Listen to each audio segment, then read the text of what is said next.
길가에 가로수들은 겨울나기 준비하느라 예쁜 잎들을 모두 떨어뜨리며 앙상한 나뭇가지만 남으니 마음이 왠지 뭔가 해야 할 것처럼 급해지고, 네. 또 이제 11월에 접어드니 우리도 월동 준비를 해야 하겠지요. 맞아요. 항상 건강 유의하시기 바라면서 오늘 동네방네 동네방네 방송 방송 시작합니다. 시작합니다. 오늘도 즐겁고 유익한 내용으로 함께하여 주시길 바랍니다. 진행의 이건희 전신자 인사드립니다. 안녕하세요. 안녕하세요. 저는요 오늘 가슴이 찡한 박목을 시인과 그의 아들 얘기로 시작합니다. 이 얘기를 제가 좀 이렇게 찾아보고 글을 쓰다 보니까 눈물이 많이 났거든요. 어머니 생각이 나서 근데 이제 방송하면서 제가 잘 참고 하겠습니다. 저는 기대합니다. 좀 웃음도 많지만 눈물도 눈물도 많아요. 1952년 6.25 6월 20일 전쟁이 끝날 무렵 박목월 시인이 중년이 되었을 때 그는 제자인 여대생과 사랑에 빠져 모든 것을 버리고 종족을 감추었다고 합니다. 가정과 명예, 그리고 서울대 국문학과 교수라는 자리도 버리고 빈손으로 호련히 사랑하는 여인과 함께 떠났습니다. 얼마간의 시간이 지난 후 모골의 아내는 그가 제주도에서 살고 있다는 소식을 듣고 남편을 찾아 나섰습니다. 부인은 남편과 함께 있는 여인을 마주 보았습니다. 그들의 살아가는 궁한 모습을 보면서 두 사람에게 힘들고 어렵지 않으냐고 물어보니 그들은 서로 눈을 보면서 말이 없었습니다. 그냥 사랑밖에 몰랐으니까 뭐 배가 고팠겠어요 뭐. 돈 봉투와 추운 겨울을 따뜻하게 지내라며 두 사람에게 겨울옷을 사주고는 아내는 서울로 올라왔습니다. 대단합니다. 대단하신 분이에요. 보골과 그 여인은 그 모습에 감동하고 가슴이 아팠지만 그 사랑을 끝내고 헤어지기로 했답니다. 모고는 서울로 떠나기 전날 밤 떠나는 마음이 너무 아쉬워 이 시를 지어서 여인에게 이별의 선물을 주었다고 합니다. 괜히 내가 눈물 나요. 기러기 울어 얘는 기러기 울어 얘는 얘는 하늘 구마리 바람이 산을 불어 가을은 깊었네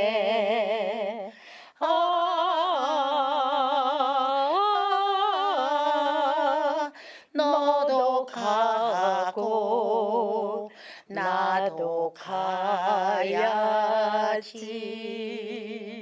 이 절도 불러요?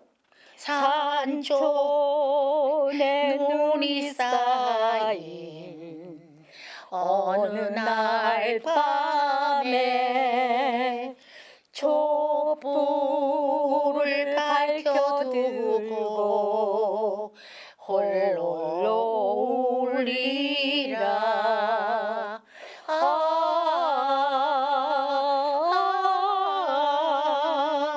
너도 가고 나도 가야지. 노래마다 사연이 있습니다. 아픔과 고통 속에서 진주가 생성되듯 오늘 우리네 삶 또한 성숙하고 가치 있는 삶들이 생성되고 있음을 생각해 보게 됩니다. 참 너도 가고 나도 가니까는 애인도 가고 그 얼마나 슬프게 사랑을 또 헤어졌을까. 어머니에 대한 이야기입니다. 모골 시인의 아내 되시는 분이지요. 아들이 말합니다. 내가 영리하고 똑똑하다는 우리 어머니. 내가 초등학교 때 6.25 전쟁이 났습니다. 아버지는 내 머리를 쓰다듬으며 어머니 말씀 잘 듣고 집 잘 지키고 있어 하시고는 한강 건너 남쪽으로 가셨습니다. 그 당시 내 여동생은 5살이었고요. 남동생은 젖먹이였습니다. 인민군 지하에서 한 달이 넘게 고생하며 살아도 국군은 오지 않았습니다. 어머니는 견디다 못해서 아버지를 따라 남쪽으로 가자고 하셨습니다. 우리 삼형제와 어머니는 보따리를 들고 아무도 아는 이가 없는 남쪽으로 향해 길을 떠났습니다. 일주일 걸려 겨우 걸어서 닿은 곳이 평택 옆 어느 바닷가 조그마한 마을이었습니다. 인심이 사나워서 헛간에도 재워주지 않았습니다. 아, 6.25 때 생각이 나네요. 저희도 피난 가면서 여기저기 멍석 깔고 누워서 자던 생각이 나는데, 우리는 어느 집 흙담 옆 골목에 가만히 두 장을 펴놓고 잤지요. 어머니는 밤이면 가만히 위에 누운 우리들, 나 정말 큰일 났네. 얼굴에 이슬이 내릴까봐 보자기를 씌워주셨습니다. 먹을 것이 없었던 우리는 개천에 가서 작은 새우를 잡아 담장에 넝쿨을 뻗은 호박잎을 따서 죽처럼 끓여 먹었습니다. 3일째 먹는 날, 3일째 되는 날 담장 안집 여주인이 나와서 호박잎을 너무 따서 호박이 열리지 않는다고 다른 데 가서 자라고 하셨답니다. 어머니는 얼마나 힘드셨을까요? 그날 밤 어머니는 우리를 껴안고 슬피 우시더니 우리 힘으로 남쪽으로 내려갈 수 없으니 다시 서울로 가서 아버지를 기다리자고 하셨습니다. 다음 날 새벽 어머니는 우리들이 신주처럼 소중하게 아끼던 재봉틀을 들고 나가서 쌀로 바꿔 오셨습니다. 쌀자루에 끈을 매어서 나에게 지우시고 무거워도 잘 지고 가자고 하셨습니다. 어머니는 어린 동생과 보따리를 들고 서울로 다시 돌아오게 되었습니다. 평택에서 수원으로 오는 산길로 접어들어 한참을 가고 있을 때였습니다. 30살쯤 되어 보이는 젊은 청년이 내 곁에 붙어오면서 무겁지? 내가 좀 져줄까? 내가 좀 져줄게 하였습니다. 나는 고마워서 아저씨 감사해요 하고 쌀자루를 맡겼다. 쌀자루를 짊어진 청년의 발길이 갑자기 빨라졌습니다. 뒤에 따라오는 어머니가 안 왔으니까 외길이라서 그냥 그를 따라갔습니다. 한참을 가다가 갈라지는 길이 나왔습니다. 나는 어머니를 놓칠까봐 아저씨 여기 내려주세요. 어머니를 기다려야 해요 하였습니다. 그러나 청년은 내 말을 듣는 둥 마는 둥 그냥 따라와 하고 가버렸습니다. 나는 갈라지는 길목에 서서 망설였습니다. 청년을 따라가면 어머니를 잃을 것 같고 그냥 앉아 있으면 쌀을 잃을 것 같았습니다. 당황해서 큰 소리로 몇 번이나 아저씨 아저씨 하고 불렀지만 청년은 뒤도 돌아보지 않았습니다. 나는 그냥 주저앉아 있었습니다. 어머니를 놓칠까봐. 어머니를 놓칠 수는 없었습니다. 1시간쯤 지났을 즈음 어머니가 동생들을 데리고 오셨습니다. 길가에 울고 있는 나를 보시고 첫마디가 쌀자루는 어디 갔니? 라고 물었습니다. 나는 청년이 져준다더니 쌀자루를 치고 저 길로 갔는데 어머니를 놓칠까봐 그냥 앉아 있었다고 했습니다. 순간 어머니의 얼굴이 창백하게 변했습니다. 얼마나 기가 찼을까요? 그리고 한참 있더니 내 머리를 껴안고 내 아들이 영리하고 똑똑해서 애미를 잃지 않았네 하시며 우셨습니다. 그날 밤 우리는 조금 더 걸어가 어느 농가 마루에서 자게 되었습니다.